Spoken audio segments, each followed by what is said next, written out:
다윗이 왕이 되고 나서 이제 하나님의 언약궤를 다윗성 예루살렘으로 모시고 이제 지금부터 전쟁이 벌어지게 됩니다.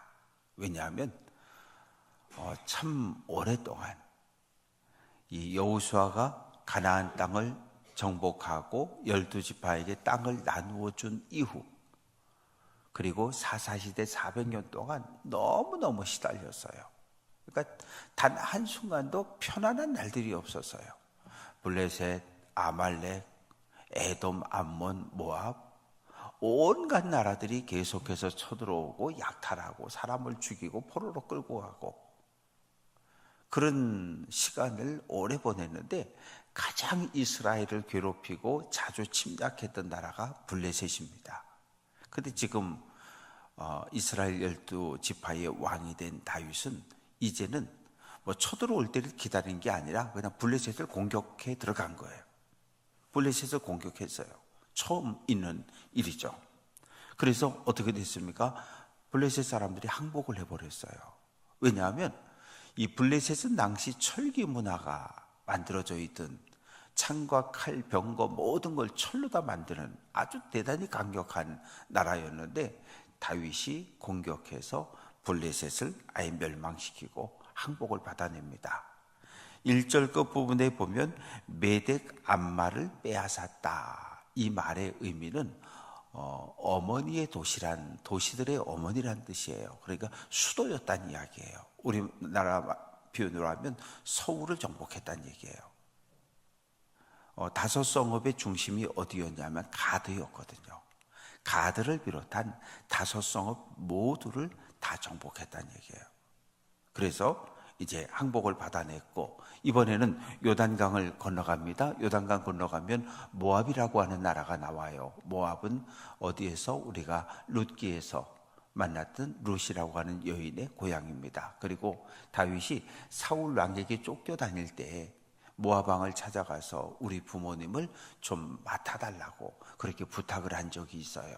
그런데 그 후에 이 모압하고 이스라엘의 관계가 깨졌어요. 그래서 다윗이 요단강을 건너가서 모압을 정복하게 됩니다. 그리고 오늘 표현에 보면 포로들을 전부 땅에 엎드리게 해요. 그리고 2줄 길이의 사람은 죽이고 1줄 길이의 사람은 살렸다. 즉 인구의 3분의 2는 죽이고 3분의 1은 살렸다는 이야기예요. 전쟁에 나갈 수 있는, 반란을 일으킬 수 있는, 이스라엘을 대적할 수 있는 젊은 사람, 청장년들은 모두 다 죽였고, 어린아이와 노약자들, 여성들은 살려 주었다는 의미가 됩니다. 그래서 모압 사람들이 이제 다윗에게 항복했고 종이 되어서 조공을 바치기 시작합니다. 이제 3절부터는 북쪽으로 올라가게 됩니다. 르홉의 아들 소바 왕, 이 갈릴리 북쪽에 있는 나라였는데, 하닷 에셀, 하닷이라고 하는 것은 아람 사람들이 섬겼던 폭풍의 신의 이름이 하닷입니다. 하닷 에셀은 하닷, 폭풍의 신 하닷이 나의 도움이시다, 이런 의미를 가진 이름입니다. 이 하닷 에셀이 유브라데강 쪽으로 이렇게 영향력을 넓히려고 공격할 때, 올라갈 때 다윗이 전쟁을 하게 됩니다. 그래서 어떻게 됩니까? 4절 말씀 보면 마병 1700, 보병 2만 명을 포로로 잡았다는 얘기예요. 포로로 잡았다는 얘기는 포로보다 죽인 사람이 훨씬 더 많다는 이야기예요. 2배, 3배, 4배 이상의 많은 사람들을 죽였고 포로로 잡았어요. 마병과 보병을 포로로 잡았습니다. 그리고 말을 병거를 100대, 병거 100대만 끌 수 있는 말만 남기고 나머지 말은 전부 그 발목에 심줄을 다 끊어버렸어요. 이 말이 발에 심줄이 끊어지면 더 이상은 군사용으로 이 전투용으로는 사용을 할 수가 없어요. 왜? 뛰질 못하니까. 등치는 큰 말이 뛸 수가 없는 거예요. 왜? 힘줄이 끊어져서. 그래서 왜 이런 일을 했을까? 이스라엘은 산악이 많아요. 산악이 많기 때문에 말이 별로 필요가 없어요. 말이 필요가 없다는 얘기는 병거를 타고 어디 갈 데도 없다는 이야기예요.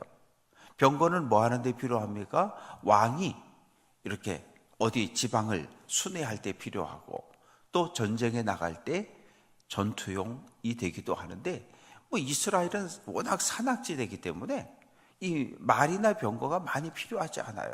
그래서 최소한만 남기고 모두 제거하고 없애버립니다. 그런데 5절 말씀 보면 다메섹의 아람 사람들이 소바왕 하닷에셀을 도우러 왔다. 군사 동맹을 맺고 있는 거예요. 우리가 한국과 미국이 군사 동맹을 맺고 있는 것처럼 이 소바왕하고 이 아람 다메섹하고 군사 동맹을 맺고 있었던 거예요.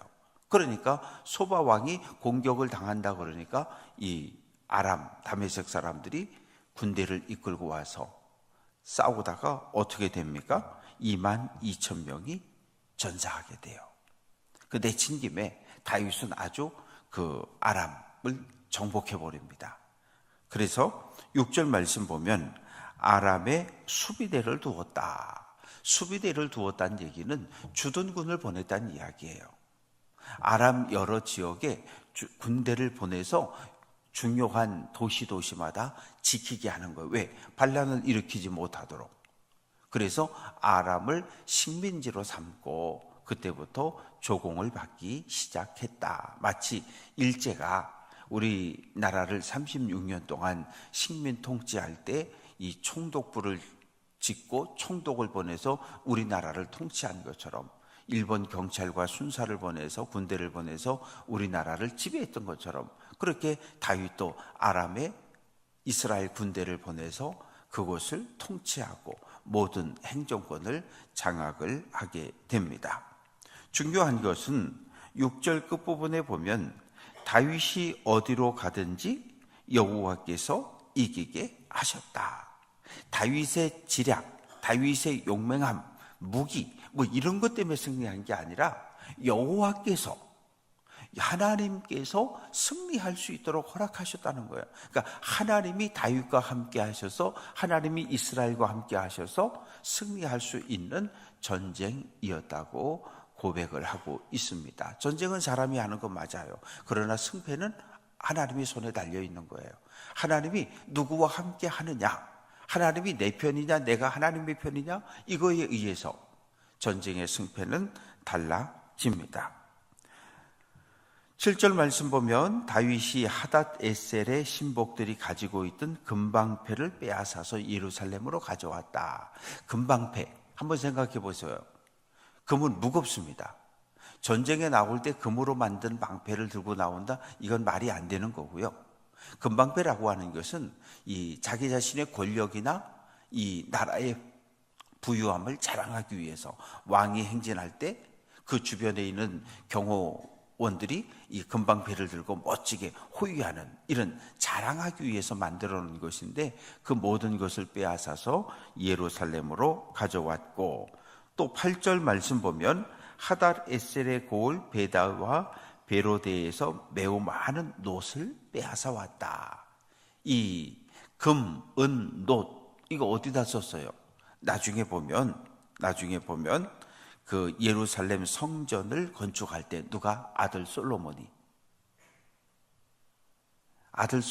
예루살렘 성전을 건축할 때 다 쓸 수 있도록 다윗이 금도 쌓아놓고 은도 쌓아놓고 놋도 쌓아놓고 충분하게. 왜? 놋이 많이 필요했어요. 예루살렘 성전에 놋바다도 만들었고 또 놋기둥도 만들었고 이 놋이 많이 필요했기 때문에 다윗이 그 아들 솔로몬이 성전 건축할 수 있도록 모든 건축 자재를 미리 다 준비해 놓았습니다. 9절부터 말씀 속에 보면 하맛 도이라고 하는 사람이 등장을 하는데, 이 하맛 왕 도이하고 소바 왕 하닷에셀 사이에는 계속 싸움이 있었던 거예요. 싸움이 있었어요. 그런데 이 하맛 왕 도이가 조금 밀렸어요, 전쟁에서. 그러고 있었는데 우리 대적 그 소바왕 하닷에셀과 이스라엘이 싸워서 이스라엘이 승리했다. 그 소식을 듣고 너무 기뻐서 아들을 보낸 거예요. 아들을 다윗에게 보내면서 축하를 전하는데 그냥 보낸 게 아니라 10절 말씀 보면 아들 요람을 보냈는데 뭘 가져갔냐 하면 은그릇, 금그릇, 놋그릇을 가지고 가게 한 거예요. 그래서 고맙습니다. 우리가 그동안 하닷 에셀 저놈 때문에 너무너무 힘들었는데 하닷 에셀의 군대를 완전히 멸망시켜 주셔서 우리로 하여금 이렇게 평안을 회복하게 하시니 참 감사합니다. 그러면서 예물을 다윗에게 갖다 드립니다. 그러자 11절 다윗 왕이 그것도 여호와께 드렸다. 하나님께 구별해서 이거 다윗이 가져도 되는 거예요. 그냥 왕궁 창고에 다 집어넣어놓고 다윗이 필요할 때 쓰면 되는데 다윗은 그렇게 하지 않았어요. 하나님의 집을 건축하는 일에 모두 다 구별해서 다 하나님께 드린 거예요. 그러니까 오늘 우리에게 주어진 모든 재물은 우리는 올 때 빈손으로 왔고 이 세상 떠날 때 뭐 카드라든지 뭐 들고 가는 사람 본 적 있어요? 아니요. 그냥 이렇게 빈손으로 알몸으로 왔다가 수의 한 장 있고 그냥 빈손으로 가는 거예요. 천국에 가서 마음껏 쓰시라고 뭐 카드를 쥐어주는 것도 아니고, 그러니까 물질이라고 하는 것은 우리가 살아가는 동안에만 필요한 거예요. 이 물질을 어떻게 쓸 건가? 왜? 물질의 주인은 하나님이셔요. 하나님이 주인이신데 하나님이 우리에게 맡겨놓은 거거든요. 우리는 청직이에요. 내일일은 난 몰라요. 내일, 내년이 아니라 오늘이 중요한 사람들이에요. 왜? 오늘 한 날 행복하고 오늘 한 날 건강하게 살다가 하나님이 부르시면 천국에 가는 게 우리들의 인생이거든요. 물질도 마찬가지예요. 하나님이 나에게 맡겨주신 물질을 어떻게 쓸 거냐, 이건 내가 결정할 수 있는 거예요. 근데 우리는 하나님을 믿는 사람들이니까 하나님의 뜻을 따라 물질을 사용하는 거예요. 그러나 하나님을 믿지 않는 사람들은 그 많은 물질을 가지고 죄를 짓는 데 쓰기도 하고 더 탐욕을 부리기도 하고 다른 사람을 괴롭히는 데 쓰기도 하고 전쟁하는 데 쓰기도 하고, 그러나 우리는 그렇게 쓰면 안 되는 거예요. 하나님의 영광을 위해서, 주님의 몸된 교회를 위해서, 그리고 어려운 이웃들에게로 흘려보내는 일에 하나님이 우리에게 맡겨주신 하나님의 물질인데 하나님이 우리 손에 잠깐 맡겨주신 거니까 하나님의 뜻에 맞도록 사용을 해야 하는데, 다윗은 전쟁에서 얻은 모든 전리품을 모두 구별해서 하나님께 봉헌을 했습니다. 그래서 12절 말씀 보면 아람, 모함, 암몬, 블레셋, 아말렉 싸워서 다 정복해버렸어요. 다 정복했어요.